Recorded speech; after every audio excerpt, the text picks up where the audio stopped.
Our third state after death, or the third state of our spirits, is one of instruction.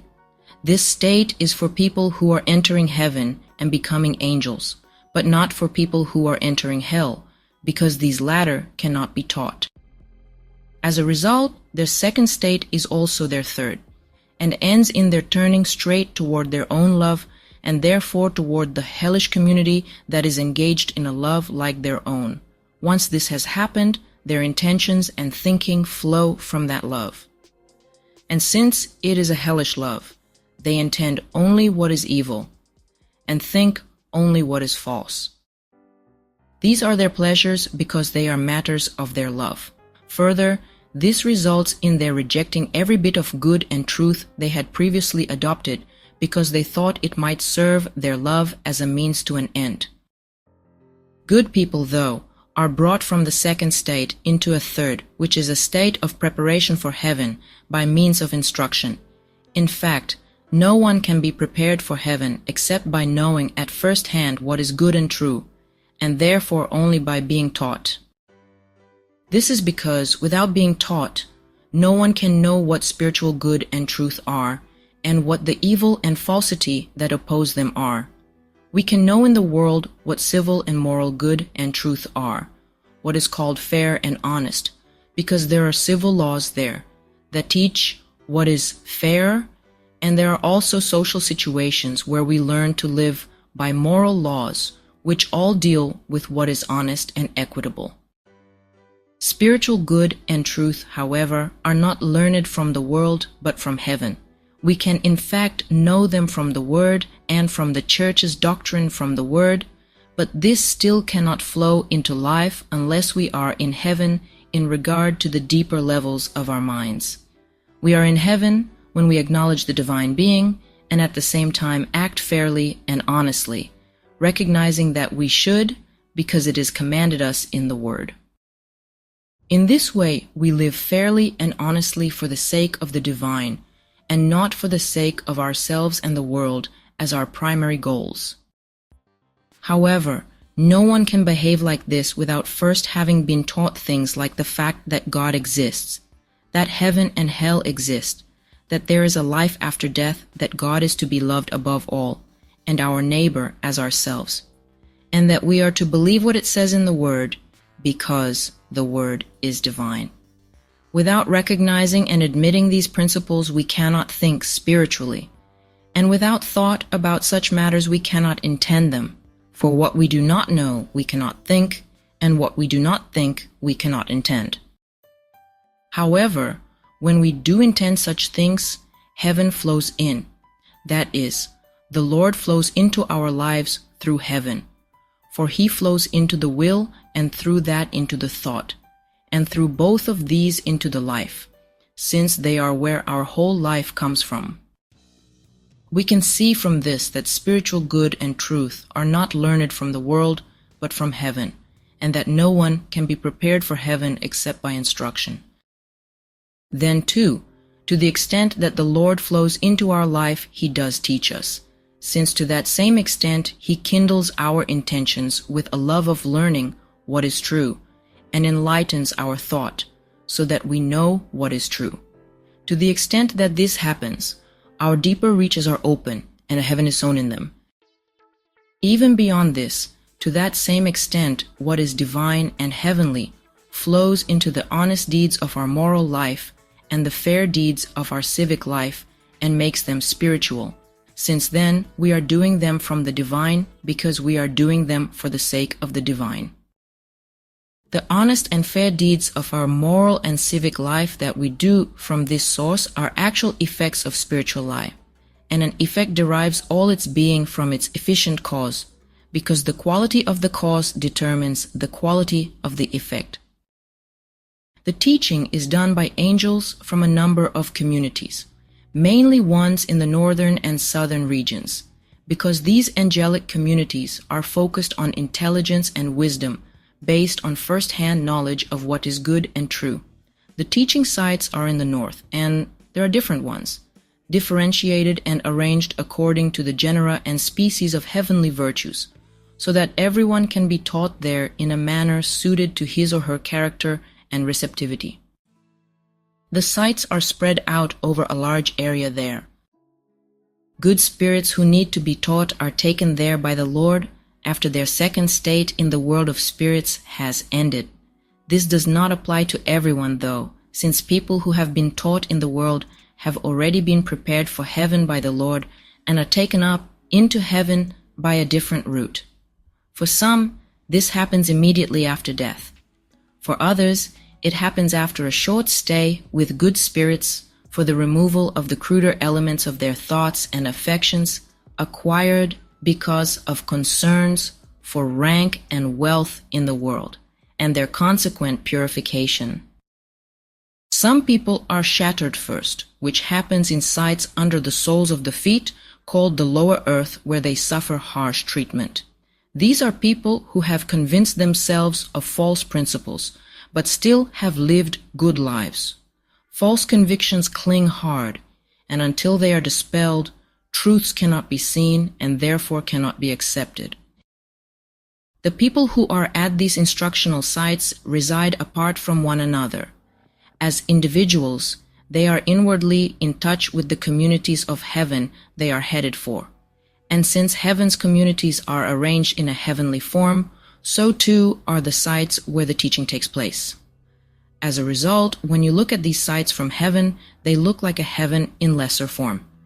In length, they stretch from east to west, and in breadth from south to north, but the breadth seems to be less than the length. The general arrangement is like this. Toward the front are people who died in childhood and were educated in heaven up to the age of early adolescence. After having spent their infancy with women educators, they are brought to this location by the Lord and taught. Behind them are the places where people are taught who died as adults and who in the world were drawn to truth because of the goodness of their lives. Behind these, and farther to the north, there are sites for the instruction of various people who in the world lived good lives in accord with their own religion, acquired a kind of conscience, and behaved fairly and honestly, not because of the laws of their nation, but because of the laws of their religion, believing these laws to be holy and not to be violated by their actions in any way. Not everyone is taught in the same way or by the same communities of heaven. People who have been raised in heaven from infancy are taught by angels of the inner heavens because they have not absorbed false notions from distortions of religion or befouled their spiritual life with impurities drawn from rank and wealth in the world. Most people who have died as adults are taught by angels of the outmost heaven because these angels are better adapted to them than are angels of the more inward heavens. These latter focus on a deeper wisdom that the deceased cannot yet accept. All the teaching there is from doctrine drawn from the Word, and not from the Word apart from doctrine. Christians are taught on the basis of a heavenly doctrine that is in complete agreement with the inner meaning of the Word. The others, non-Christians, are taught on the basis of doctrines suited to their grasp. These differ from heavenly doctrine only in that spiritual life is taught through a moral life in accord with the good tenets of their own religion, which was the basis of their life in the world. Teaching in the heavens differs from teaching on earth in that information is not consigned to memory, but to life, since spirits' memory is in their life. They actually accept and absorb whatever agrees with their life and do not accept, much less absorb, what does not agree.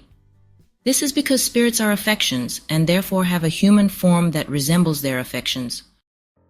Since this is their nature, they are constantly breathing in a desire to know what is true so they can put it to use in their lives. The Lord in fact sees to it that they love doing the useful things that suit their personal gifts. That love is intensified by their hope of becoming angels. Furthermore, all the activities of heaven focus on a common use, which is the welfare of the Lord's kingdom, which now is their country, since all angels there are useful in their own distinctive ways to the extent that the things they do are focused directly and personally on that common usefulness. All the countless distinctive and individual uses they fulfill are good and heavenly. This means that for each of these spirits, their affection for what is true is so closely united to their affection for usefulness that the two affections act as one. A true understanding of usefulness is sown in them in this way, so that the truths they learn are truths about what is useful. This is how angelic spirits are taught and prepared for heaven. There are various ways in which an affection for the truth suited to usefulness is instilled, many of them unknown in the world, primarily by depictions of useful activities. These can be presented in thousands of ways in the spiritual world, with such grace and charm that they permeate spirits all the way from the deeper levels of their minds to the outer levels of their bodies, and therefore affect the whole person. As a result, spirits virtually become their constructive lives. So when they arrive in the communities their instruction has prepared them for, they are in their own life when they are engaged in their useful activities. We may gather from this that knowledge in itself, which is an outward form of truth, does not get anyone into heaven. Rather, what gets us in is the useful life that is granted through knowledge. There were some spirits who, while they were in the world, had thought their way into the conviction that they would get into heaven and would be accepted before anyone else, because they were well educated and knew a lot about the word and the doctrine of the churches. They believed that they were wise, that they were the people meant by the prophecy in Daniel 12, verse 3, that they will shine like the glory of the firmament and like the stars. However, they were examined to see whether their learning was lodged in their memories or in their life.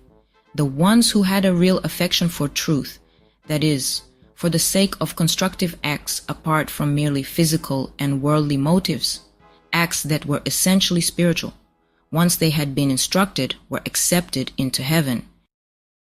They were then granted knowledge of what does shine in heaven. It is the divine truth which is heaven's light there, in constructive living, this being the facet that receives that light and turns it into various kinds of radiance. For others, though, the learning was lodged only in their memories. They had thereby acquired an ability to reason about truths and to prove the ones they accepted as fundamental, notions that looked true once they were proved, even though they were false. These people were not in heaven's light at all, but were wrapped up in a faith based on the pride that characterizes so many people of like intelligence, a pride in being especially erudite and therefore destined for heaven, where they will be waited on by angels. Because of all this, to extract them from their conceited faith, they were taken up to the first or outmost heaven, to be admitted into one particular angelic community. Even as they were entering it, though, their sight began to darken at the inflow of heaven's light. Then their intellects began to be confused, and eventually they began to labor for breath as though they were dying. Not only that, when they began to feel heaven's warmth, which is heavenly love, they began to feel profound agonies, so they were expelled and then were taught that knowledge does not make an angel, only the actual life that people have gained through their knowledge. This is because in and of itself, knowledge is outside of heaven, but a life gained through knowledge is inside heaven. After spirits have been prepared for heaven in these learning sites, which does not take long because they are immersed in spiritual ideas which efficiently cover many separate concepts at once, they are dressed in angelic clothing, usually white as fine linen, taken to a path that leads up toward heaven, and turned over to guardian angels there. After this, they are received by other angels, and acquainted with various communities and the host of blessings in them. The Lord then takes each angel to her or his community. This happens by various paths, sometimes through roundabout routes. No angel knows the paths along which they are taken, only the Lord. When they arrive at their own communities, their inner natures are opened, and since they are in harmony with the inner natures of the angels who are members of that community, they are recognized instantly and received with joy. I should like to add here something remarkable about the paths that lead from these sites to heaven, the paths by which newly arrived angels are admitted. There are 8 paths, 2 from each teaching site. One leads up toward the east and the other toward the west. People who are entering the Lord's heavenly kingdom are admitted by the eastern path, while people who are entering the Lord's spiritual kingdom are admitted by the western path. The 4 paths that lead to the Lord's heavenly kingdom are graced by olive trees and various fruit trees, while the ones that lead to the Lord's spiritual kingdom are graced by grapevines and laurel. This is because of correspondence, since vines and laurel correspond to an affection for truth and its uses, while olive and fruit trees correspond to an affection for what is good and its uses.